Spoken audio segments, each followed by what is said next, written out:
Welcome to the Facebook Live. This is the Bookbinders session. My name is Dennis Knotts, and I'm the speaker for today. And we're going to be talking about writing as a ministry. Now, for those of you who are here, we do have handouts that you can take a look at, and you can make notes on the handouts. For those of you who are doing this from your computer, I believe we did set a link so that you could actually pull the handouts up and you can go through those with us. Give us just a minute as we're doing some different types of settings to get everything ready for us to go. And I think, there we go. So with that, we've been talking about how I became a Christian, about how my wife and I met. You missed all the good juicy stories. We're going to talk about writing now. And the first slide has me sitting there with all of my hair. I did have hair once upon a time. I was wondering who that was. Yes. And it's weird. Nobody else in my family is bald. I think it's just me. But what I have, and the thing is, actually my 6-book fantasy series is kind of surrounding me. And I did this as a presentation for the public library several years ago. And so I've always liked that little picture, so I've kept it with me. As I said, my name's Dennis Knotts. And if you ever get any of the books I have, this is the artist's photo on the back of my book. My wife took that, and she did a really good job, so I always put it on the back of the book. That way you can't tell if I have hair or not. It's very nice. Now, I've spent 40 years learning what God has been trying to teach me about what it means to be writing as a ministry. I've done a lot of writing, and I've written all kinds of things. I've done everything from scripts, Sunday school lessons, newspaper articles, magazines, training materials. I've done legal documents. I've made arguments before the courts, and I'm not an attorney. And so I've covered just about every area of writing that you can think of. And I've tried for over 40 years to get published. And so I understand what it means to have your own literary agent. I understand doing the query letters and sending them out, and I understand following up. I understand going to the conferences. And God has been teaching me that as a writing minister, my ministry is different. And so I wanted to kind of share the difference so that if you're being called into a writing ministry, you don't get sucked into how the world looks at a writing. And I've had people that have actually come to my front door looking for a Christian writer. So God is showing me that when he wants me to write, he will send somebody to me. I actually had a very prominent worldwide Christian publishing company call me. I had no idea how they got my phone number, but they called me and they asked to see my manuscripts. And I was just, wow, this is so exciting. And I sent the manuscript off, and 2 weeks later it came back rejected. And it's like, well, that's that. And then I got a call a week later from the same person saying, when are you going to send it? I said, it's been sent and it's back. And so I sent it again to her personally. I've had situations where people have found me doing certain things, or people ask things about me. So God has shown me that when it is time to be published, he can take care of it. He has the contacts. He's in charge. So I have to understand the importance that as a minister who is doing a ministry of writing, God is in charge. I mean, I've worked for newspapers, I've worked for magazines, and you all have your deadlines, and you all have your set topics, and you all have the things you're supposed to write about. And it's all about obeying the supervisor and giving the publisher what they want. So God is my publisher, and I have to give God what God wants. Now, there are 3 kinds of people who write. There are those people who write for others. There are those people who just write for themselves. And then there are those people who write for God. So I came to realize that God was calling me into a writing ministry. When I was in 8th grade, he gave me the gift of writing. When I was in 1977, I had an accident and I was told that I wasn't done yet. And God began opening up stories for me and filling things together, and my writing style just changed drastically. So I came to realize that God was speaking to me. Now, people think you're crazy when you say, oh, God spoke to me. But I can literally point to how God is saying things to me and what he's telling me to do. And it's just something that you have to learn to listen to the Holy Spirit within you. On one of my books, I had finished the book. I was in the process of proofreading it. My wife sent me over to the Greasy Spoon to pick up some meals. And I'm standing there looking at the sunset going, wow, God, you do some good work. And God says, you're not done yet. And I'm thinking, well, no, I got more books to write. And he goes, no, you're not done with that manuscript. And I'm like, what? What did I leave out? And he called to mind this one comment like 5 chapters before. And I says, that's what you want? He goes, yeah. So I got back home and found that right where I'd stopped the proofreading was right where that chapter needed to be put. And the chapters started coming and I started writing it. And it really made an important difference in that book. So God will speak to you as a writer. You may not have audible words. It might just be a feeling. It might be the fact that there is something that just won't go out of your mind. There'll be a phrase. There'll be a dialogue. I used to have to move all the books out of the bedroom because as I was going to sleep, I turn over and see a title, or I see an author, and all of a sudden this story would start in my head. It's like, but God, I want to sleep. I have to work tomorrow. Nope, get going. And so I'd be up at 3 o'clock in the morning writing to get that out of my mind so that I could finally relax. You will come to realize that every book, every poem, every script, every Bible study that you do becomes a gift from God. He is giving this to you. And so you need to make sure that you're giving it back to him as the proper offering. So if I were going to publish these books that God was giving me, I came to realize that I had to publish them in such a way that they could be protected.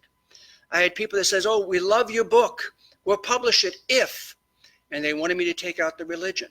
They wanted me to take out the secular. They wanted me to make it for adults. They wanted me to make it for children. And finally, God says, look, this has to be the way I'm giving it to you.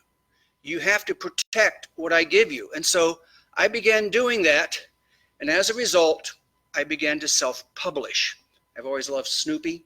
He's always been such an inspiration to me. So I've published 2 different series. Now, the first series is a Christian fantasy series. It's called The Doolan Archives.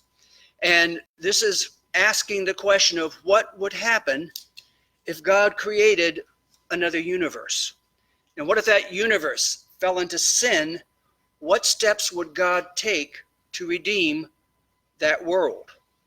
And then I have a second series, which is my end time series. It's called Afikomen. And it is looking at the tribulation period. And it's looking at it from 3 different points of view. The first one is looking at the tribulation from the point of view of non-believers. And they're explaining everything away. Then we're looking at the same 3.5 years from the viewpoint of the nation of Israel. And their spiritual blindness has just been lifted. So how are they dealing with this revelation? And then we have the Lions of Judah, which is the same 3.5 years over in America with the underground Christian church and the martyrs that will eventually die. And then I did the last book, which is the last 3.5 years of Afikomen. And again, I had to make sure that they said what God wanted them to say. I had to keep coming back to God saying, God, is this really what you want? And there were some scenes that were very, very hard to write. I actually wrote The Rapture Syndrome as a standalone book. And it was very hard to put my mind in the same thought process, the Antichrist and the false prophet and the non-believers.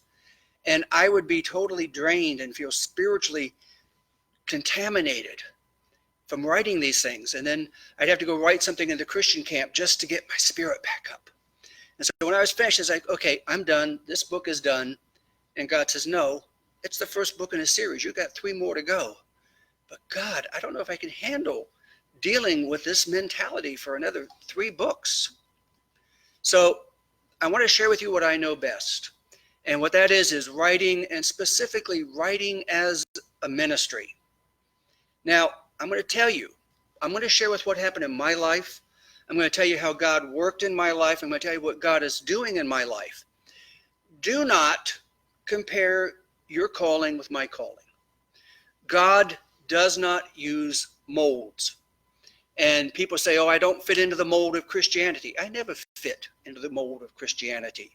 And I always felt bad about that because all the Christians were this nice, clean, cookie cutter people with short hair and nice ties and, respectable behavior. And then there's me over here, the puppeteer that does crazy stuff. And finally, one day, God told me, I don't use molds. I'm a sculptor. I'm an artist. Every person is unique. Every person is different. Now, maybe some of my calling will feel like your calling, but don't feel that because God is not working in your life the way he's working in my life, that he hasn't called you to be a writer. So I want you to just kind of be aware that these are some suggestions. These are some things to look at. But these are things I have learned for my 40-some years of trying to be a writer for the Lord. Now, I noted that there are three kinds of people. There are those people who write for others. There are those who write for themselves. And there are those who write for God. If you write for others, then you are their employee. That is something you have to understand. You're going to write what they want you to write. You're going to have to write it the way that they want it to be written. And they're going to control what you write and your writing by their approval. Now, I'd mentioned that I had worked at a newspaper for a period of time. And the harsh reality was that what you wrote today became the bottom of the birdcage tomorrow. And that was a harsh reality that it doesn't matter how good you are, you're heading to the birdcage or to the recycle bin or to the trash. And so you can't get too impressed with who you are. The other thing is that when somebody says, oh, I need, and they'll give you an assignment, and it's very tight. We're talking about the anthology, and we got a 2,000 word limit, and I really struggle to cut everything down to 2,000 words. But they've got a little piece of space left in the newspaper. They need filler. And so many times all you're writing is filler, and it can be so hard to deal with that. But if you are writing for others, you have to give them what they're asking for. Now, the traditional track is that you're doing what's called a work for hire. Now, this is where somebody else tells you what they need, and they're paying you to do it. And this is not your work. This is becoming their work. And if you've been watching all these really big multi-billion-dollar movies about the superheroes, back in the 60s, people were writing for the comic books, and everything they wrote became the property of the comic book company. And there have been lawsuits over the last several years, people saying, but I created that. I should get money out of that. No, you don't. It's a work for hire. You gave it up for the paycheck. So they'll give you the topic, they'll give you the length, they'll give you the format they're looking for. And even if you happen to decide I'm going to become a freelance, well, that's an illusion, because even as a freelance writer, you're still a writer for hire. You've got to convince people to buy what you're writing. So you may get to select your topic. You may even get to design the format and how long you want it to be. But the one who is publishing you still controls you. Now, this is some of the harsh realities you're going to deal with. How do they control you? Well, your work has to make money for them. And this is the harsh reality. If you're not making money, they don't care what you've written. They don't care how poetic your stuff is. They don't care if you know grammar and how to punctuate. If you're not making money, they don't want you. And this is where you have to struggle with that concept. So if they're not making money off of what you're writing, they may give you a shot. But if they're not making money, they're not going to come back to you. They're not going to keep investing the time and money in you. You're going to be writing for somebody out there in the reading public. It's kind of like you've got to find your audience. And whenever I start to write, people say, well, who are you writing for? Are you writing for children? Are you writing for teenagers? Are you writing for adults? And I freak people out because I say, I'm writing for God. Well, who's your audience? God knows. And my personal philosophy in my writing is I will write what God has told me to write. I will do the best that I can to write it, and God will let those people who will enjoy it find it. I was surprised to discover when I was checking my sales records this last week, I have 3 sales out of the United Kingdom. I don't know who in the United Kingdom found me, but God opened that door over there. God will let you find the audience that's going to be impressed with what you have to say. So you have to find something to get their attention. You have to basically get them to like you. And some people have changed their writing styles and tried to write things that would make them more popular with other people. They try to look at certain topics, or they try to research the market, or they look at the latest news stories and say, what can I do to be popular? And if you're a writer and you are writing for profit, you have to be popular. That is the harsh reality.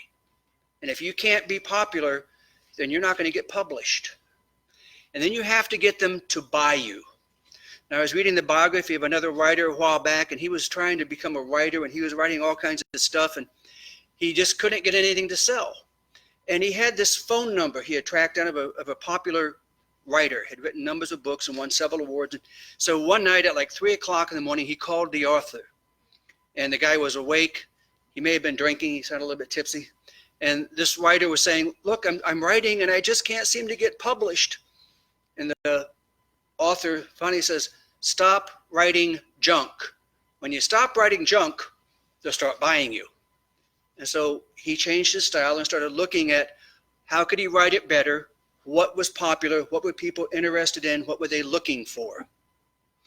Now, there is a rule that if you're making a lot of money for your publisher, they will give you all kinds of control. You can set your own terms. You can say what you want. You know, I want this, I want that. Just kind of like when you're a superstar, I want this kind of bottled water in my dressing room at all times. And if you're a famous author, you can say, I want my wife's picture on the back of the cover every time I publish, or I'm not going to go with you. You have that kind of control to work with. Now, I have a friend that he's also a writer, and he also has self-published. But he works at Amazon, and he actually works in this wonderful position where he is in the book binding section. And they have what's called, print on demand books. And this is great because when you self-publish, you're not buying 5,000 copies and have 10 boxes in your garage because you can't sell them. You sign the contract, and when somebody wants it, they push a button somewhere in Amazon or some other company, and this 3-story tall machine pulls the computer program, downloads it, sends in all the instructions, and it starts up as a computer program there. By the time it gets down to the bottom and comes out, it has been printed, correlated, glued, bound, and trimmed. And his job is to take it off there and to put them into boxes. And he tells me, here's the harsh reality. The publishers are looking for specific size books, not topics, not quality, size, because they want to put 24 copies of that book in this pre-printed box. So if you want them to be happy, you write the book that'll fit in their box. If you don't fit in their cubby hole, they get real annoyed. And then you have to prove to them why you are good enough to be an exception to their rule. This is the reality of being a writer for others. Now, this book that I've written, these books I've written, they're my children. I gave them life. They're, in my opinion, a work of art. I'm really impressed with the stuff that God has given me. I won't take credit for the stories. I'll tell you every time, oh, this is what God showed me. Oh, this is what God told me. Oh, look how God put this together, because I'm just the transcriber. I will sit down at my keyboard every day and I'll say, okay, God, what happens next? And professional writers have their little index cards. Here's my plot points, ... They'll have a diagram. They'll have an outline. I have no idea what's going to happen next. When I was writing one of my fantasy books, I'm typing away and all of a sudden there's this name, Flotsam. Flotsam? Who's Flotsam? And God just says, just keep writing, you'll find out.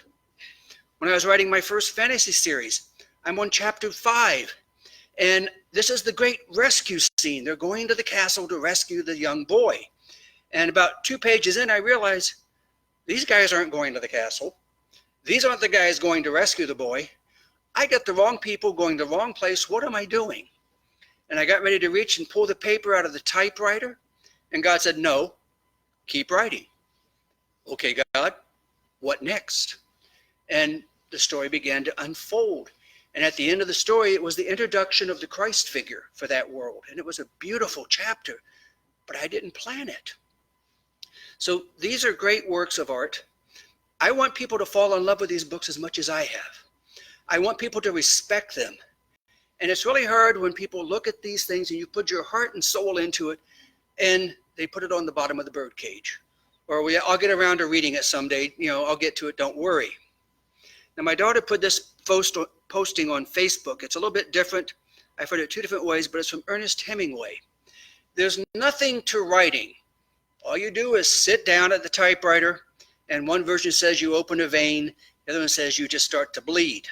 You are literally putting yourself through the typewriter, through the computer, onto the printed page. Now, there are professional writers. There are the occasional writers. There's what I call the frightened writers. And there are also the inspired writers. Now, this is the idea of the professional writer, the writer for hire. You literally have learned to divorce yourself from the story. You wrote what they asked you to write. It's not yours. You don't care. They can do whatever they want to do with it at this point. And I kind of describe this as being a surrogate mother.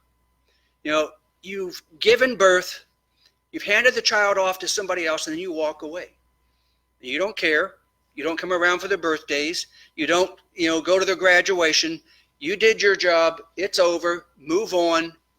Find something else. And that's very hard for a lot of people. Then you have the occasional writers. These are people that get around to writing someday. They may or may not ever get published. And what I've noticed about the occasional writers is that as far as they're concerned, each of their characters are complete strangers. They don't know who their characters are. They're not invested in their characters. There was a movie from years ago, The Wonderful World of the Brothers Grimm. And it was really hokey. It was very poorly special effects. But the Brothers Grimm, you have the one respectable brother. Then you got the younger brother who loves fairy tales. And he's basically always trying to sneak away and get a copy of the latest fairy tale from somebody. And this ends up causing their main work for the local duke to suffer. And they almost go bankrupt over it. And he's very ill. He was out in the rain. He's very sick. And as he's laying on his bed, he's getting ready to die. And suddenly, the giant opens the window. And all the characters that he is going to write come into the room and they're begging him, don't give up. Stay alive. Get well. You have to put us on the paper. You have to give us life. And the occasional writer has never experienced that. When you get that feeling that you know your characters and your characters are alive and they want to be involved and they're begging you for life, that's when you know what it means to be a writer. That is the soul of being a writer. I wrote a poem one time called Poemy Days. And I'm getting up in the morning and I'm ready to go to work, but there's this poem tapping at my shoulder. I need to be written. I need to be written. Write me. And I'll grab a piece of paper and I'll scribble it down, think, okay, I can get to work now. And there's 3 more right behind that one waiting to be written. Your characters, your manuscripts will come to life and they will demand that you be faithful to them and give them life. They don't want to get involved in their characters. They don't want to get involved in their stories. And they miss out on the joy that comes from writing. Now, this frightened writer, I was there. And you've written things. And you've had a friend, a relative, or a teacher that just shredded you in front of people. I had a friend that used to take my poems and read them out loud in the worst possible voice and all the wrong inflection and just make fun of them and belittle them. And I got to the point that I would not share. And then along comes my wonderful wife. And she liked the poems. And she wanted to share them. And she's having people look at them. And I'm like, please don't, please don't, please don't. Because I'm a frightened writer. But she gave me the confidence to share again. She's the one that got me where I am at now. So again, don't let people destroy your calling as a writer. And then we have the inspired writer. Hopefully everybody here is going to be at this point. And these are the people that can't not write. Catherine Lindskog wrote a book for people who can't not write. And she did a lot of books back then. I had a lot of correspondence with her. And you're called to write. You have to write. And if you're not writing, you feel like you haven't done anything. And you get down in front of that computer and you start writing, because as you're plugging that story in, you come alive. Suddenly you're not some 60-year-old retired guy going bald, overweight, sitting in a chair who can't even cross the street without getting a winded breath. Now I can take the sword, I can jump off the cliff, I can take on the giants. I'm good. You write so that you can live through your characters. So understand two things when you're writing. First of all, it's your story. That is something that nobody is allowed to touch. And if somebody's editing your story, again, don't let them touch the story. That is your soul. That is the you that you are pouring out onto the paper. But how you tell the story, that's your craft. And you can have some great ideas, but if you can't craft them the right way, nobody else is going to read them. Nobody's going to buy them. And so how dedicated are you to your characters? How dedicated are you to your stories? And this is where beginning to work at improving your craft and honing your skills and learning to do better is how you honor that picture, that story, that image that God has given you. This is from Stephen King. I don't read his stuff. He frightens me. But he says, if you want to be a writer, you have to do two things. You have to read a lot, and you have to write a lot. And this is so true. The more you read, the better you get, if you read good writers. Now, I hate to say this, I am working on one of my father's books. He's passed away. Wonderful gentleman. He was a storyteller. He was not a writer. And he kind of dumped on me, says, I want you to get these ready to publish. And so I'm reading his stories and he's telling me things. And as I'm having to type it into the computer and having to work it, I keep to myself, don't let it sink in. Don't let it sink in, because I'm so afraid that as I'm writing his style, it's going to start sinking in up here, becoming my style. I want to keep myself separate and be a detached transcriber at this point. Read good writers. I mean, we're actually watching the Lord of the Rings trilogy again. If you've ever actually read The Lord of the Rings by Tolkien, I read it through. I had the collection. I got a highlighter and I started highlighting powerful sentences. He is a wordsmith. And there is a chapter called The Voice of Sauron. It's not in the movie. I'm so sad. And Sauron is a Satan figure. And as Sauron is talking to them from the tower down below, Tolkien has created this powerful dialogue of Sauron trying to twist the truth, trying to deceive them and to mislead them. And I love how Tolkien writes. I just read Fahrenheit 451 by Ray Bradbury, and like the opening chapters, it's like, wow, this is so good. Read good authors. The more you read good authors, the more natural their voice will sound in your mind. And when you start putting your story through that same mind, you'll start shaping your dialogue and your scenes and your descriptions to be more like theirs, whether you realize it or not. So writing as a ministry, first of all, write. I mean, you can't be a writer if you don't write.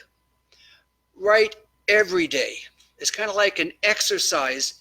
You take your mind out and you exercise your mind, you exercise your imagination. And I have some crazy thoughts. And I'm thinking, man, how could I ever make that into a story? And that's when my imagination starts working. That's when my brain starts turning things. And God starts showing me things and revealing things to me. The more you write, the more you're going to be able to write. I can tell you, when I first started writing, I think, how am I ever going to think up something to write about? But the more people write, they've got more stories than they could put on paper.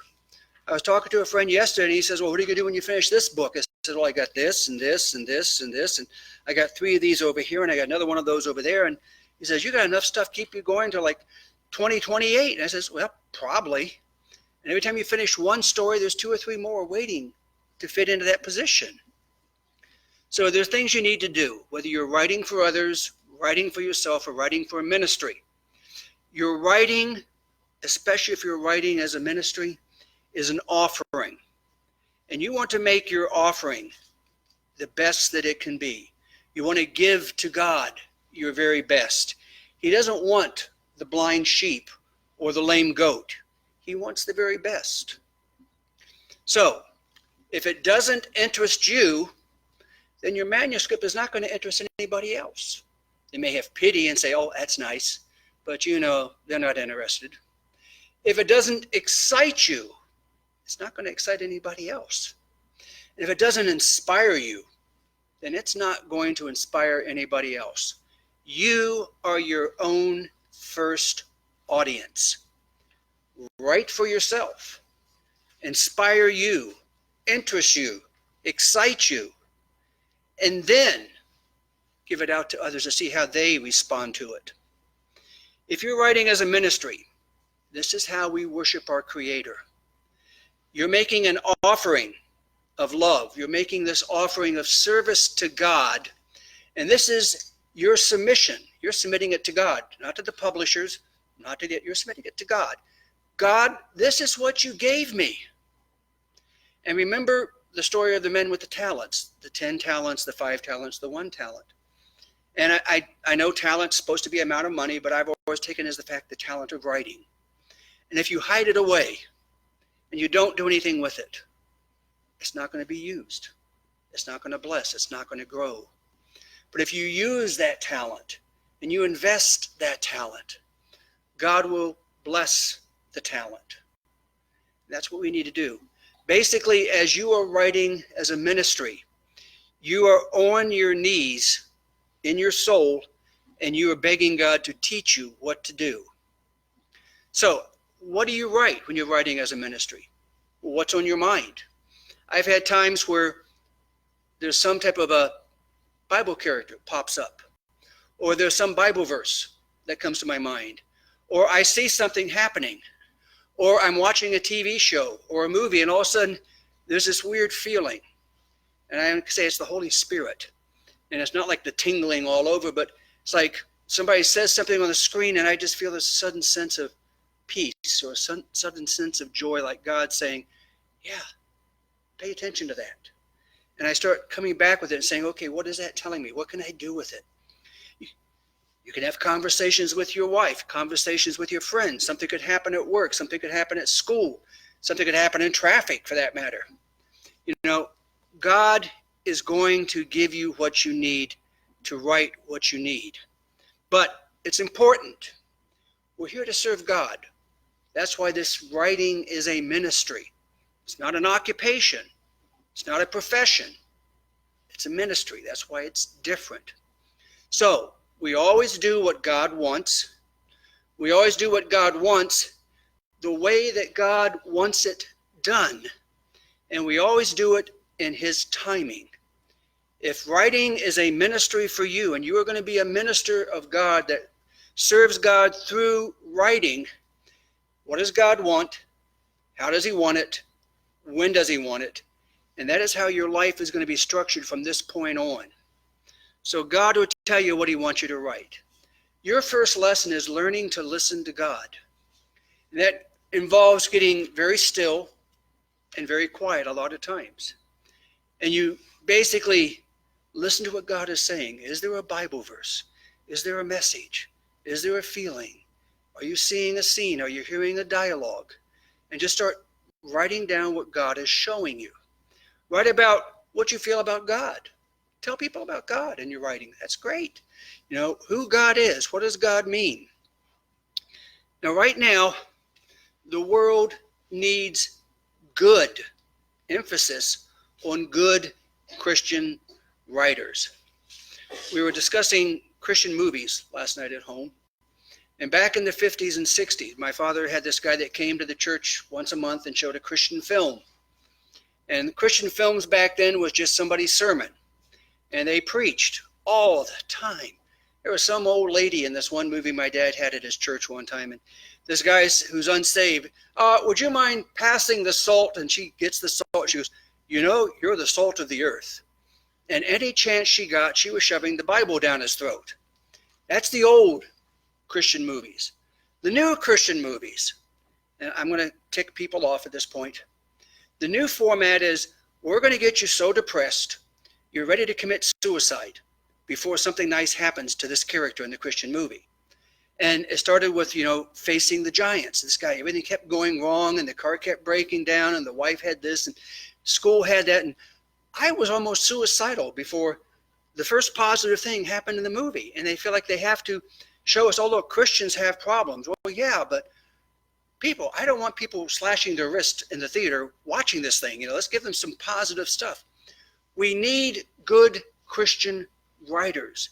There is positive information in the Bible. There is positive messages from God. Spend time on the positive. I write this little daily blog called The Fred's List. That's named after a friend of mine named Fred Palacios, who's gone to be with the Lord. And when I wrote the first one, God told me it came from the message, comfort ye my people. Now, sometimes I get on some of the message, but if I can't find something positive, I can't find something comforting, I feel like I'm not doing what God called me to do, because the world is depressing enough. Give them the comfort. Show them that God is in charge. So we need somebody who can teach. You need to encourage. You need to inspire. But as a writing ministry, you have to also be able to entertain. Now, sometimes you start with the question, the what if questions. What if God made another world? Well, that's C.S. Lewis's Chronicles of Narnia. What if God made another world? What would happen? What if they found the body of Jesus? Now, I found this book and I was blown away. It's called A Skeleton in God's Closet by Paul Maier. Powerful book, very powerful.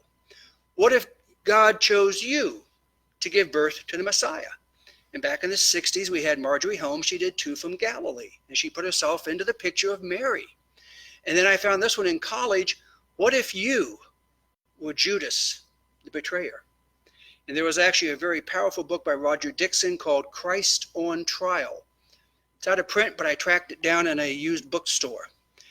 What questions do you have about God? What questions do you have about Jesus? What questions do you have about the Bible? So many times, God will get your attention by asking you a question. So, you need to spend your time studying the Bible. Your manuscript must not contradict the Bible. And I'll tell you personally, I had a major struggle with this in one of my most recent books. My father had asked me to take one of his books and make it publishable. And as I'm reading it, it's a ghost story. There is no way ghosts and the Bible go together. They contradict. And I had to kind of hedge a little on theology. I had to kind of pull a few things and stress this and kind of wink at that to get it out. You don't want stories that contradict the Bible. You want stories that support what the Bible is saying. You need to be praying to God. You ask God what it is that he wants you to write. You ask God how he wants you to write it. There are times when I'm writing my Fred's List in the morning and I'm on a roll and I'm just like, da, da, da, da, da, and all of a sudden I stop. And I realized God's not talking anymore. And so I got to go back. That's where he stopped talking. And I erase this and I go, okay, God, what do you want? And then I get the rest of the message. When God is calling you, then God will guide you. So you need to pray and you need to pay attention to what God is telling you. Now, it may surprise you. Sometimes you might be listening to a worship song.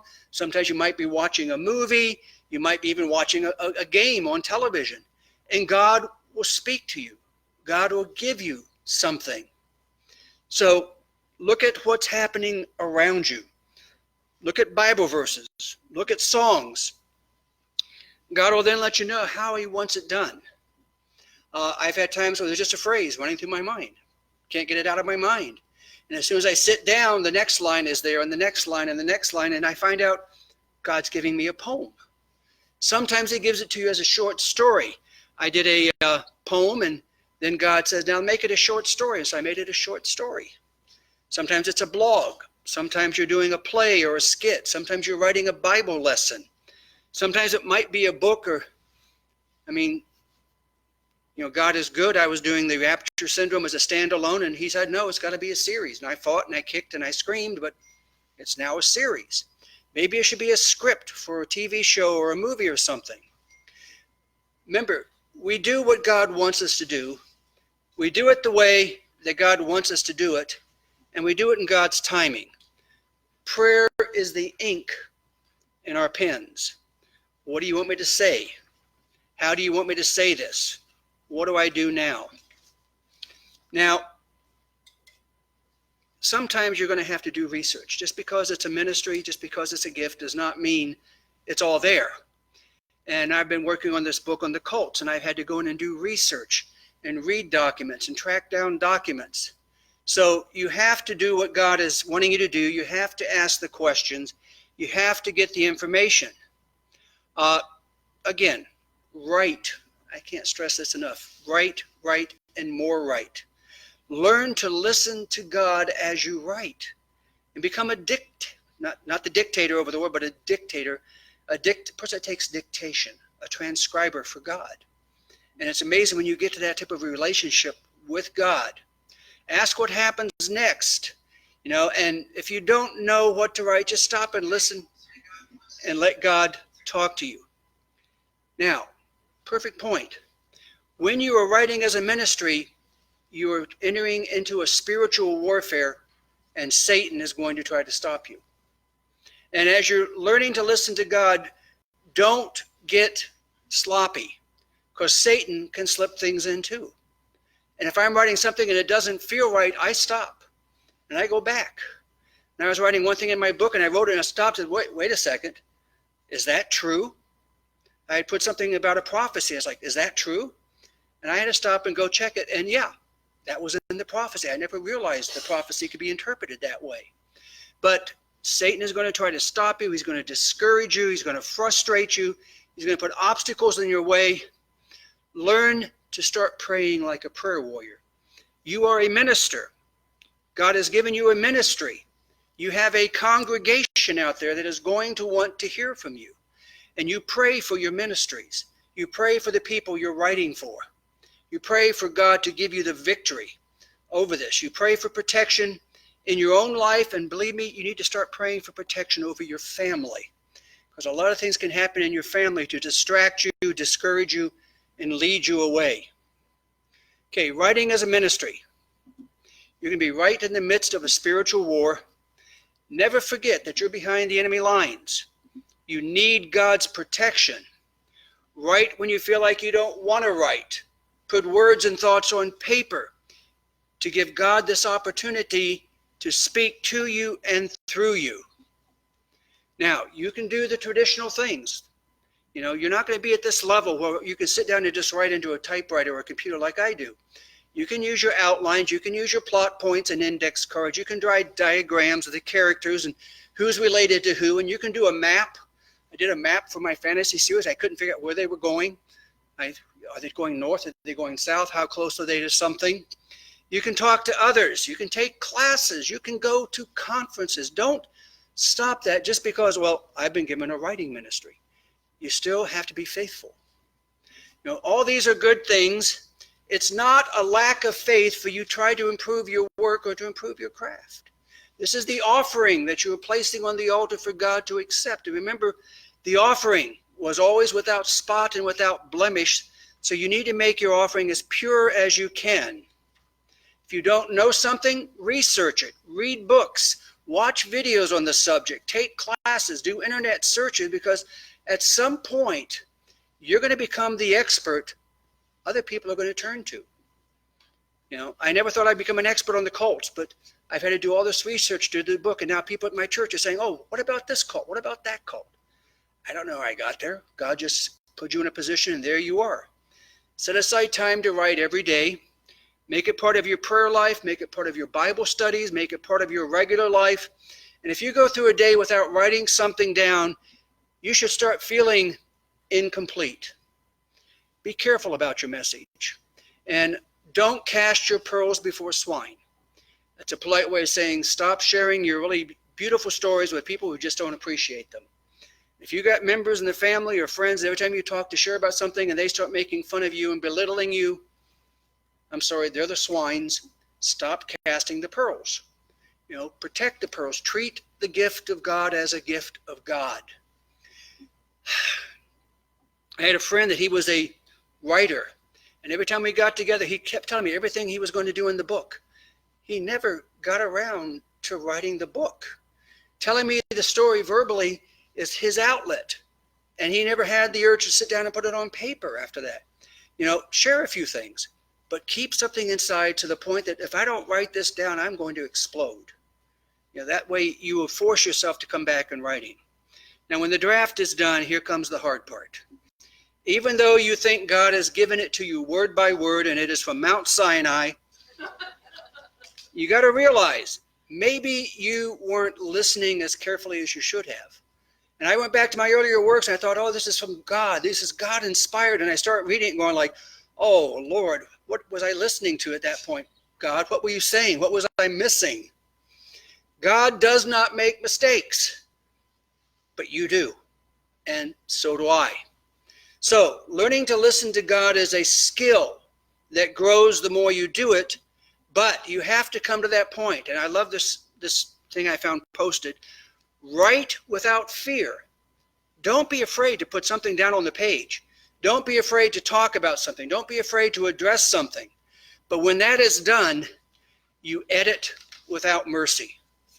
And that is the hard part. Be careful as you edit that you don't destroy your writing style. There are some people that don't like the passive voice. Some people don't like the reflexive noun. I like passive voice. I like reflexive noun. Some people don't like when I do something this way.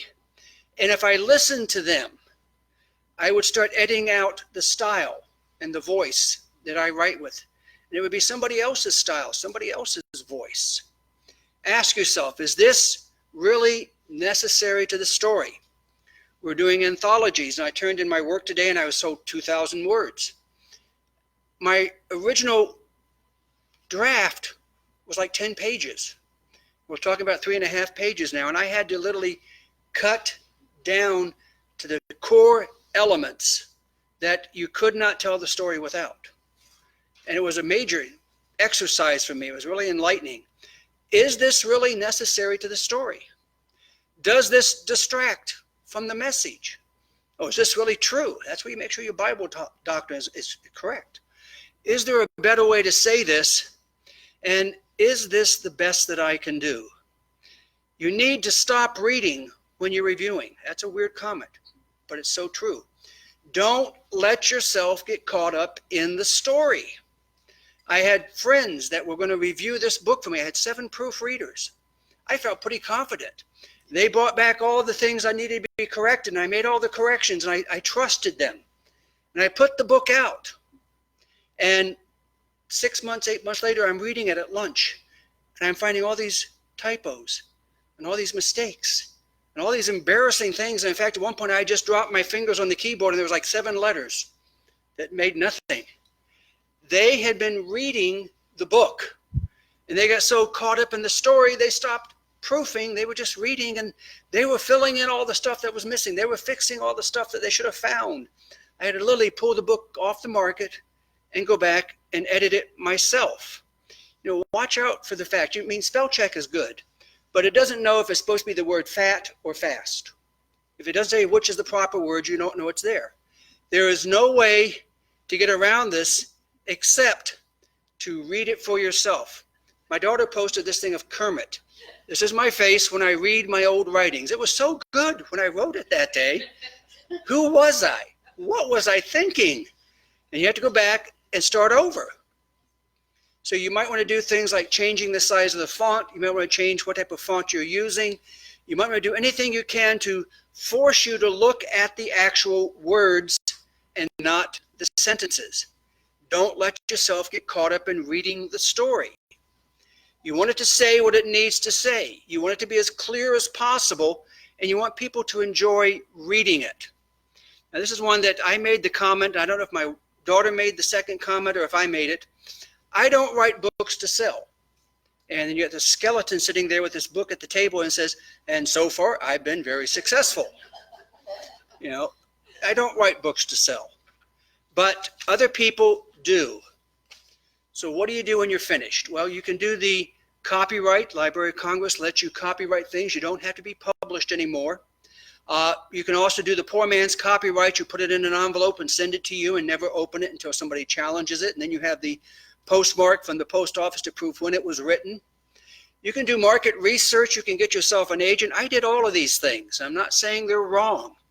Being in a ministry does not mean you can't do the things of the world and get an agent or to send query letters or to see if God's opening a door. Whenever I finish a book, I send out a couple of query letters. I check a few things here and there to see if God has opened the door. But if the door's still closed, then I have to come back. As a minister who is writing as a ministry, God is in charge of each stage of my work. So if he wants me to get published, he can open doors. There have been so many opportunities that look like God was opening the door and then he closed the door. So if it's not time for God to use the work, God is going to close the door. We do it what he wants, the way he wants it, but most important of all, we do it in his timing. This was a Bible verse that God gave me. I love the one that Mary has on her email now about the book of Job and writing with the iron pen. But this is the one that God gave me. It came from Habakkuk. I couldn't believe anything was in Habakkuk. It's a little tiny prophet book. Chapter 2, verse 2 and 3. And the Lord answered me and said, write the vision, make it plain upon tables, so that he may run who reads it. And then, for the vision is yet for an appointed time. That is the truth of being a writer for God. There is an appointed time by God when this will be used. The vision is yet for an appointed time, but at the end it shall speak and not lie. Though it tarries, wait for it, because it will surely come, it will not tarry. I am a world-famous writer. You don't know who I am. Doesn't matter. I am still a world-famous writer.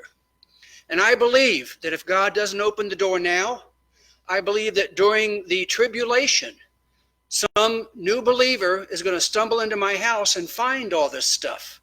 And it's going to be published underground for the new believers during the tribulation period. And it's going to encourage and inspire them. And if that doesn't work, I know when I get to the millennium, God's going to let me get published then. I'm going to get published somewhere down the road. And people are going to know who I am, because it's for an appointed time. You know, the timing of God is going to be the key to your success. It's not about the money. I know some people just had a heart attack. It's not about the fame. It's all about serving God. No one chooses to be a writer for God. God chooses you. It's like the office of the prophet. God will decide who he wants to speak for him, and he will give you the message he wants you to say. Now, if you have been called to be a writer for God, here's something I had to learn. God may not be ready to use your material today, but you better get it ready today. For when God does open that door, it better be ready for God to use. And if you're not getting it ready for God to use, God may decide to delay opening that door. So I remember I wrote my first book and I was doing a query letter, and then I wrote back to the publisher, I've got the second and third book in the series ready to go. And she's going, well, that's really unlikely. And it's like, what? She goes, people don't write series until they get their first book published. It's like, I do. God gave it to me that way. God wanted it ready for when he opens the door, it's all there and it's ready to go. So you may see yourself as a writer, and I will tell you, I'm a writer. But just be ready for the world not to accept your self-assessment. And these are questions people have always asked me. Well, what have you written? If you don't have an answer, you're not a writer, and they walk away from you. So I wrote stuff. Well, what have you written? Well, I did the Rapture Syndrome and the Search for Logos, and they go, yeah, but what have you gotten published? So I finally got published. And, well, what have you written? Oh, I wrote the Dueling Archives. I wrote the Afikoman. Well, what have you gotten published? Oh, I got the Dueling Archives. I got the Then they come, well, how many copies have you sold? Yeah. You know, oh, is anything being made into a movie? They don't want to read your book. They want to watch the movie. Thank you very much. You are not writing for the public. If you were writing for the public, they would be allowed to ask these questions and to judge you by these questions. You're writing for God. All that matters is if God is happy with your work. This is called the writer's soul. Maybe it won't be famous. Maybe it won't be a movie. But that's not why I started it, and that's not why I'll finish it. Okay, any questions? People still awake? Everybody sound asleep? Question. Okay. First of all, excellent presentation. Oh, well, thank you. Praise the Lord. I just do what he tells me to. I'm not nervous. So do you like the print-on-demand model of Amazon? Do I like the print-on-demand model of Amazon? Where I'm at right now, it is good for me. I don't have a lot of storage space at home. And if you have 5 or 6 boxes of books and they sit in the thing, they can get messed up, they can get lost. I mean, you have the water heater go out and you lose all the boxes that are on the floor in the garage. And so it's kind of nice that it's print on demand, and I'm not the one that has to get it to them. The nice thing about this, because they were saying, well, do you have books that you can bring to sell? I don't bring books to sell because I'm not set up for that. But if I want somebody to, look at my books, I say, well, go to Amazon. They're on Amazon, and you can get them there. And if you need me to sign them, I'll sign them for you afterwards. And that way somebody else takes care of all the business details and what you charge for it and collecting for it and any sales tax. And so it's just a lot easier that way for me to do it that way. Question? Have you ever had God tell you had a story in your mind? He said, no, do not write this. Question. Have I ever had God tell me not to write something that I had in my mind? Yes. Yeah. Now, I had a story that I was working on when I was back in college, and I started putting it together, and it was the thing I wrote back in the library by hand, and I was trying to redo it. And I was like, oh, this is going to be great. This is going to be powerful. And I ended up going to church one night and giving my life back to God, and the story disappeared. And God was saying, no, that's not the story. Somebody else was inspiring that story. Sometimes God tells me no, and I find out that it's not a permanent no, it's a temporary no. Some of the stuff I was writing, I wanted to go ahead. And in my fantasy series, it started off as a 3-book fantasy series. I wrote the first, second, and last book back in the 1970s, early 80s. And then lo and behold, I sat around waiting to get it published. I tried to get it published. Nothing was happening. And then one day God says, oh, you need another book. So I put another book in it. And then I had 4 series. It was great. And then about 2 years ago, God gave me 2 titles. And it's like, what? And he says, oh, those are the next 2 books in your series. Sometimes you need to learn something before you can do justice to what God is giving you to do. Sometimes there's a lesson you have to understand. Sometimes there is an experience that God has planned for you. And just because God says not at this time does not mean no. I would write them down and tuck them away for when God says, now's the time. And you got it there to work with and something to move forward with at that point. Never think that whatever you're getting is not going to become something someday. Any other questions? Yes. Have you ever been writing along and you're feeling this inspiration and you come to a chapter and the Lord's like, no, not right now. This chapter is not for right now. Yes. The question is, have I been writing along and all of a sudden I come to the end of the chapter and the inspiration stops? Not now, not at this time. Yeah, I do that a lot of times. And it's kind of learning to listen to God as you go back and forth. And like I said, sometimes I'm writing my Fred's list and I'm writing, and all of a sudden I realized that I'm writing what I'm thinking. I'm writing what I want to write. I'm not writing what God is telling me. And I stop and I have to go back and start rereading until I get to the point, okay, this was God. This was God. No, that's me. And then take it out and come back. Okay, God, this is where I took the wrong turn. I'm back on track. Show me what you want. And sometimes in the middle of a scene, it'll stop. Sometimes at the end of a chapter, it stops. But it's just that, I have to wait until God tells me. I'm very blessed. I'm a full-time writer now. I'm retired. And I would love to go in every day and work at my computer and write stuff, but some days there's stories and some days there's not. So you got to let God lead you as you're going forward there. Any other questions? How much do you write a day? How much do you write a day? I write the Fred's List every day, and sometimes it's 3 pages as my basic thing. And over the last 6 months, I was actually using the Fred's List to do an Old Testament survey. And I went through every book in the Old Testament, and I was doing 6, 8, 12 pages a day sometimes. So I always do the Fred's List. And then Fred's List. There was a gentleman at our church named Fred Palacios, and he would go into the internet. He was a big computer buff, and he would pillage somebody's Bible study. And he would send it to like 5 or 6 men in our church. And then come Sunday, he would say, okay, what did you see in that message? What did you see in the Bible study? And he would kind of hold them accountable. Well, he ended up dying of a heart attack. And at his funeral, the men were saying, we're going to miss Fred. We're going to miss those Bible studies. And they'd all look at me. It's like, what? And I resisted for several months. And finally, God says, no, you need to start doing this. So I told the men, if I'm going to do this, I'm going to do it my way.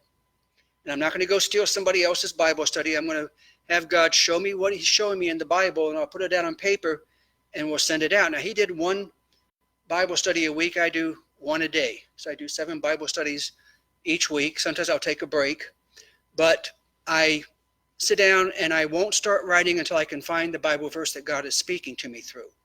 And I can spend an hour and a half to 2 hours trying to find where God wants me to start. But once I start, I can feel God speaking and guiding me and showing me, is this something I cross-reference 4 or 5 times? Is this something I just expand on? Is this a long one? Is this a short one? What is the message? Where is the strength? Where is the encouragement? And so I do that every day, and I call it the Fred's List in honor of him because I used the list he started with those 5 men. I will try to do stuff right now. I am transcribing my father's book, and I do about 1 or 2 chapters a day and transcribe it over from the PDF format. And then I will try to do some writing. I may do 1 chapter or 2 chapters. Sometimes I'll have a Bible study I need to work on. Sometimes I'll have a PowerPoint I need to put together for some lesson. I'm doing a study for our School of Ministry Tuesday night on salvation. So I've been doing research and writing and putting that together. Sometimes I'll pull up an old thing I've worked on, some other manuscript, and I'll go back and read it because, sometimes you need distance between what you wrote and what's the final product. And so I'll kind of go through that to see what happens. Does that answer your question? Yeah, my wife's a widow.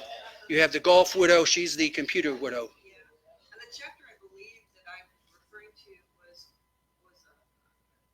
of the Lord, but just not in the right order. Mm-hmm. It's like I was dyslexic, like I got it out of order. Oh, yeah. You've done that? When I was I did the Rapture Syndrome. And I said, okay, it's a one-time standalone book. I'm not going back there. And then I was going through my folders in my computer, and I found this folder called 144,000. It's like, oh, great. I already had started a story like that. And so I started writing that one. As I was writing it, there was one scene where Colonel Jackson was sitting there in this meeting, and this one guy looked at Colonel Jackson and says, where's your lions? And I'm like, God? What's he talking about? What do you mean the lions? He goes, oh, that's your next book. Oh, no, Lord, please, not another book. And I sit down that weekend, and I did 175 pages in one weekend on the lions of Judah. And then I began to realize this chapter belonged in the 144,000. This one belonged over in the lions of Judah. And I had to start kind of going back and figuring where they were supposed to fit in which order they were supposed to fitting in. But when God is giving it to me, I'm going to take it. I'm going to put it on paper, and then I'll try to figure out where it goes afterwards. Does that kind of help with you? What was your degree in 98.6. I went to college. I had 2 associate arts degree in English and history. I had 2 Bachelor of Arts degree in English and religion. And then my wife took them all away on July 4th, 76. I'm no longer a bachelor. So I was going to be a writer. That was my goal in life. And I even paid to get a writing job. And finally, I was at a Bible study one night and I was out of work. And somebody says, is anybody looking for a job? And my wife's going, he is. And I says, what job is that? And they go, oh, it's an outside claims adjuster trainee. It's like, what's an adjuster trainee? Oh, it's insurance. And it's like, no, not going, can't go, won't make me. My wife pointed out we do need a roof over our heads and we need food on the table. So I went to the interview with the intention I was not going to take the job. And God has a wonderful sense of humor. The person who was doing the interview liked to play mind games. He liked to freak people out. He liked to watch them squirm. I didn't care. I didn't want his job, so I wouldn't squirm. And then he was so impressed he wouldn't take no for an answer. So I've got about 40 some years in the work comp claims industry. And in the last 17 years, I was actually the special investigation unit for the county of Riverside, going after the fraud and the people committing fraud. Our biggest case was a $500 million fraud where a doctor out in Long Beach was doing unnecessary back surgeries and charging 3 to 4 times what it was worth. And he was a major news story. And in fact, one of my cases I worked became one of CBS News whistleblower episodes, which was kind of interesting. So yeah. I have a question on your cover art. Do you generate that yourself? Do you have help? Do you use a template from Amazon? They have a template for the back, but I've always had my own cover art, and I've been very blessed. I have a friend named Ron Patterson, and he was out of work. He took classes at IT Technical, and he learned to do all kinds of things. And so I would hire him to put together my work. And for the fantasy series, you will notice that they all are basically animated, drawn, and you'll find that with the End Time series, it's all pictures. And in fact, if you look at the Lions of Judah, it's interesting because these are just faces that I took, pictures of faces, and he put them on the cover. He put them in the uniforms. He posed them. He did a great job. And so I always let him do the cover, and I submit that. Question? Oh, okay. But yeah, he's always been very good. He's doing one right now, and it's going to be different. I'm doing my first nonfiction book. It's called Damned Deceptions, dealing with the cults. And so he's designing a little logo where we have the word Damned Deceptions on 2 lines. And the D for damned has horns, and the S on deceptions is a little devil's tail and little flames coming up from it. So he's trying to design that for me now. So, but he's very good at what he does. I've been very blessed, and we'll sit down and we'll talk about it. And it's always fun because I let him do what he wants to do. And one time he showed up with the cover and I got freaked out. He came into the house when I wasn't aware of it. And he had gotten pictures of me from high school, and he had drawn over them. And I was the face on the cover. It's like, how did I get on the cover of my own book? So, yeah, we did it again later because I had to fire the model that we had hired. He just couldn't give us the pictures we looked for. And Ron saying, well, what are we going to do now? So I ended up at his house. I bought some clothes at the thrift store we could tear up and put blood all over. And I had fake scars and I had fake tattoos and had blood everywhere. And I'm out in front of his house with his swords, waving the sword in front of a blue screen, screaming and yelling. And he's taking pictures. I'm waiting for the police to show up at this point. And he put that on the cover of my last of my End Time series book. So it's fun, creative. If you're not having fun, you're not doing it right. Yes. I have a silly question. They're all good. I have open office. Okay, I'm not familiar with that program, but Nobody is. It's like Word. like Microsoft Office, but cheaper. Yeah. Like really cheap, like nothing. Oh, those are good. But I'm afraid that it won't translate because I've had trouble sharing my Word sometimes. Yeah, most people want it in the form of either a Microsoft Word document, and sometimes you can turn it into a PDF format. And there is a free program on the internet called Qt, C-U-T-E, and it's a printing program. And so if I need to take something and translate it from Word or something else, I will do a printing, and I'll use the Qt program, and it'll make it into an actual PDF that I save directly to the screen. It's never printed on paper. And sometimes they can work with that. Yeah, I'm not a computer expert. I am computer illiterate in 25 computer languages, but I fake it. I was actually given a computer many years ago, and for the first 6 months, I had to keep bringing it back to the office on Monday because I'd say, "What does this button do?" And the whole computer would crash, and they say, "Don't delete those buttons." Okay. Should have seen us here trying to set up, because I was totally illiterate and I don't know what this does, and we were pushing all kinds of fun buttons, but God was with us. God's been very good. And trust God. That's all I can say. If God is calling you to write, if God is giving you a story, trust him and let him lead you, let him guide you, let him give you the passion you need. And when he gets a hold of you, you can't stop writing. And it's just a wonderful experience. So thank you all very much. And thank you, Mary, for having me.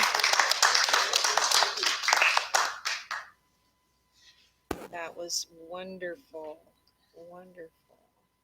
Thank you, Dennis. So do you blog too? No, I actually send an email out. It's not a blog, it's an email with the threads of us every